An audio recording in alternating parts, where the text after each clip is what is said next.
Assalamu alaikum and welcome back to another episode of Manifesting Muslimah. I'm your host, Zara of Hedison, and in today's episode, we are going to take a look at another ayat from the Quran, inshallah. Before I get into it, I always want to just kind of do this, or at least until I forget, because at some point that will probably happen. But the Quran that I am reading from is the Quran journal that I also am selling. You can find it linked in my stand store. It is a English translation, so it'll never be 100% as accurate as reading it in Arabic, as the Quran of course was sent in Arabic. But it does a really good job nonetheless. And the translation is by Maulana Wahiduddin Khan. So if you want to study the Quran, I would obviously recommend that you get this one. You can have a little look here, inshallah.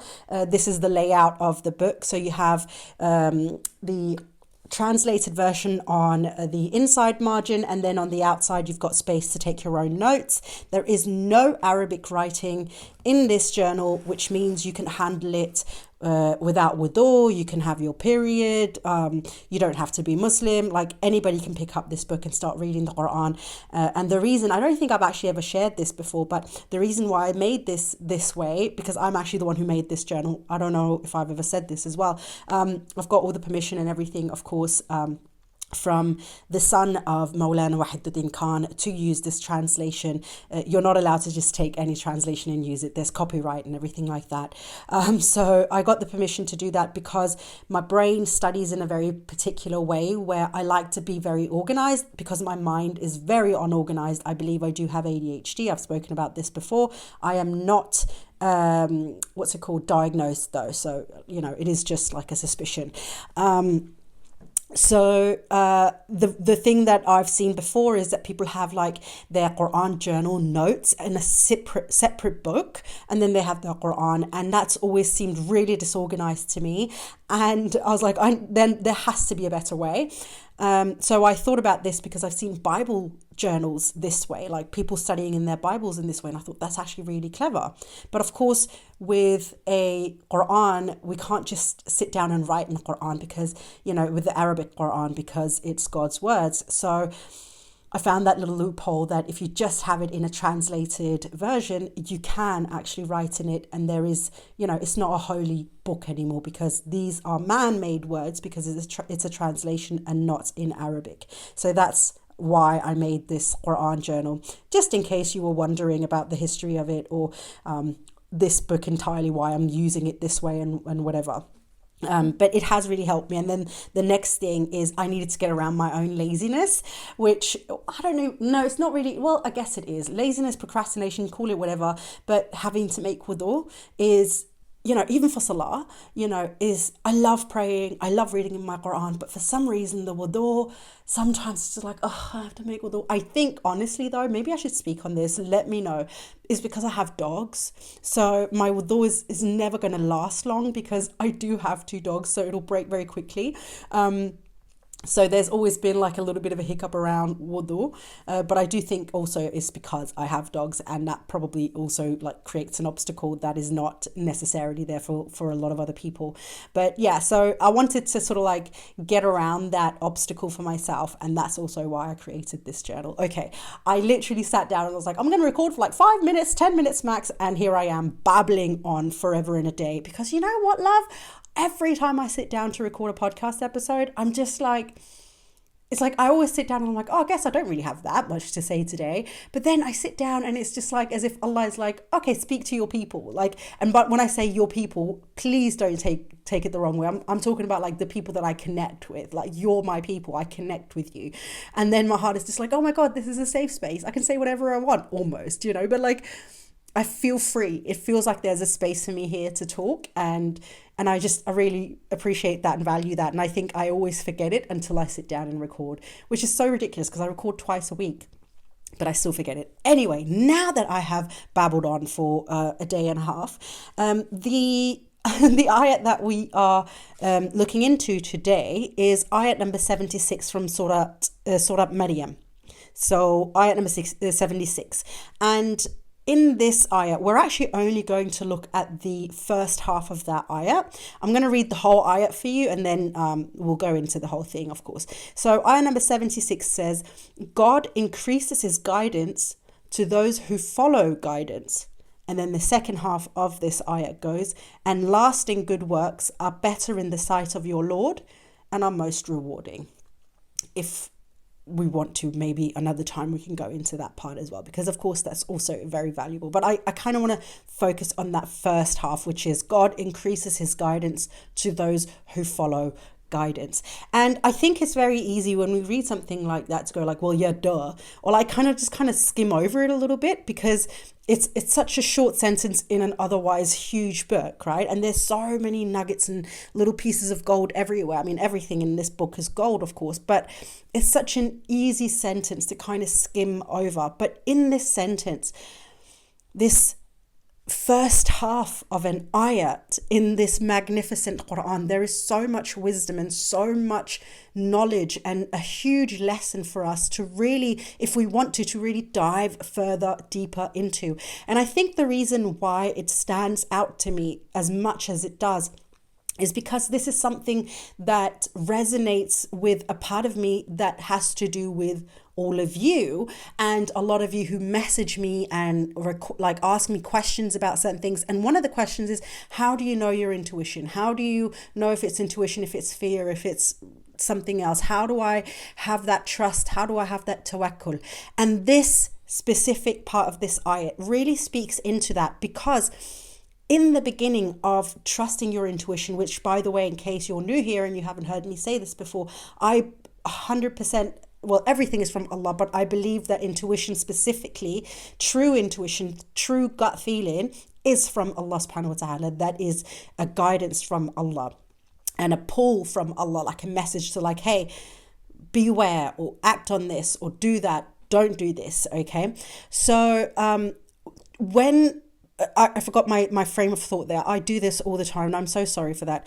But one of the things that we need to learn is that this trusting the intuition, listening to our intuition, all of these things, number one, takes time. We need to learn it, right? And we also need to unlearn some unhealthy habits around the things that are guiding us in this life, which could be very easily, number one, family pressure, but also societal pressures. There's a lot around that when it comes to, for instance, marriage and starting a family. There's a lot of unhealthy cultural, traditional, and societal pressures around when you are old enough and when you're too old. And in reality, if your intuition is not quite ready to get married in your 20s, or even in your 30s, perhaps even into your 40s, but your intuition is like at your 50s says, hey, I'm ready now, then that is probably the right thing you should be listening to, not everything else.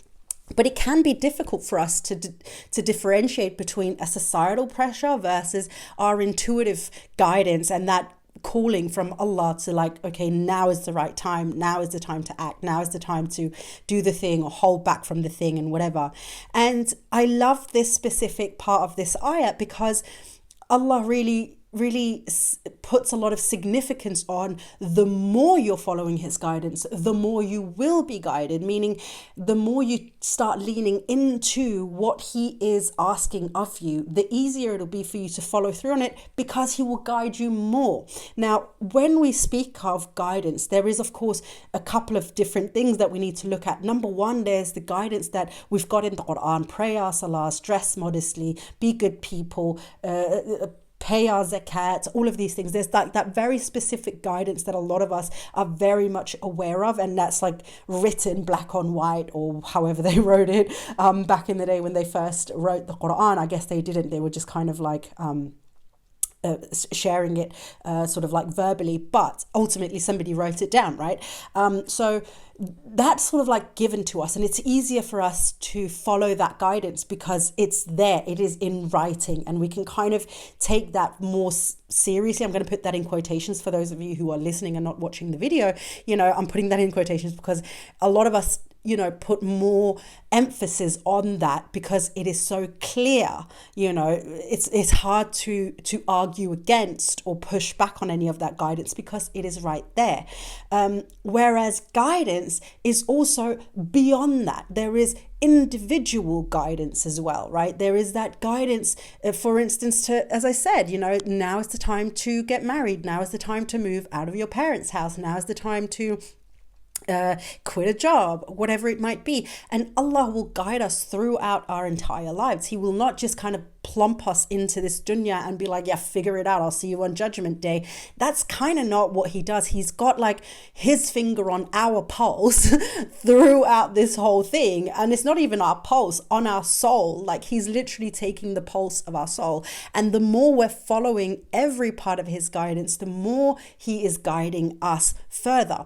And the easier it'll then become for us to follow that guidance because number one, we learn the tawakkul part. We learn to trust the guidance when we're receiving it, the more we do it. And number two, because we are getting guided more often. So it's not like it's been dry and I'm just kind of like following everybody else, and then all of a sudden God is like trying to call to us, and then we get that like, oh, should I not? And there's a lot of doubt and hesitation and fear around that, following that intuitive calling, that guidance. And then there's a lot of like hesitation around it, and we're not sure if we're going to do it, and it feels kind of hard. And then after we start, repeatedly following that guidance, the more we're getting that guidance and we're trusting it and we're following it. And ultimately, inshallah, bi'idhnillah, that leads us to Allah and to Jannah, inshallah, bi'idhnillah. But I think it's very interesting because I wrote in my notes here, and I'll actually show you again real quick so you can see I've made like a little love heart around it because it, again, like I read it and it resonated immediately. I highlighted it and I took my notes because I don't want to forget it ever. I wrote in my notes here next to that when you make space for God, God takes up more space and guides you more. So and the reason why I wrote it this way is because Allah has said to us, you take a step towards me and he will run at a great speed towards us.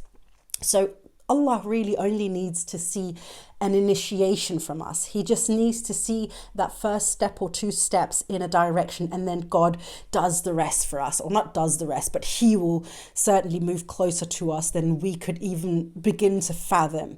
And it's the same thing when it comes to his guidance and following his guidance and following that intuition. When Allah is really guiding us and speaking to our souls, is that we then make space for Allah subhanahu wa ta'ala. When we're following that intuition, we're actually creating space in our souls for Allah. We're saying, I allow you to take up this space because I'm not going to drown you out with societal pressures or what my mum says or the requirements from my job or whatever it might be. I'm actually following through and I'm making that space. I'm creating that space within me. And when you create even the smallest bit of space inside of your soul for Allah, Allah then comes in and takes up more space. He's like, you allowed me to come in, and so I'll take that and I will push in there. He doesn't have to push very hard, of course, but he will take up more space and be like, okay, I see you, you're on the right path. Let's get this ball rolling, like not just moving. It was just like, let's get it rolling. And then he creates more space inside of you, or takes up more space inside of you